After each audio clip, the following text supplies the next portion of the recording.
मैं air conditioner हूँ। मैं आपका कमरा कैसे ठंडा रखती हूँ, आओ इस वीडियो के माध्यम से समझाते हैं।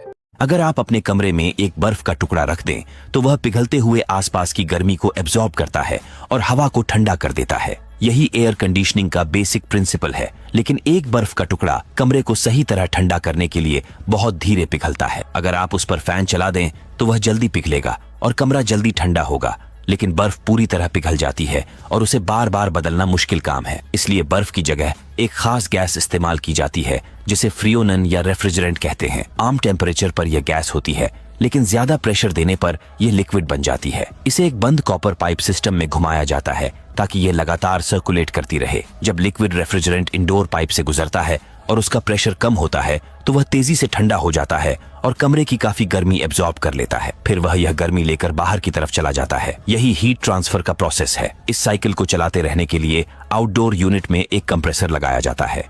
जब रेफ्रिजरेंट वहां से गुजरता है तो वह जोर से कंप्रेस होता है और उसका टेम्परेचर तेजी से बढ़कर लगभग 80 डिग्री सेल्सियस तक पहुंच जाता है। इस गर्मी को बाहर निकालने के लिए आउटडोर यूनिट में एक फैन लगाया जाता है। हाई टेम्परेचर वाला रेफ्रिजरेंट बाहर की हवा में हीट रिलीज करता है और दोबारा लिक्विड बन जाता है, फिर इंडोर यूनिट की तरफ वापस आता है। इस स्टेज पर वह लिक्विड तो बन चुका होता है, लेकिन अभी भी हाई प्रेशर में होता है और पूरी तरह ठंडा नहीं होता।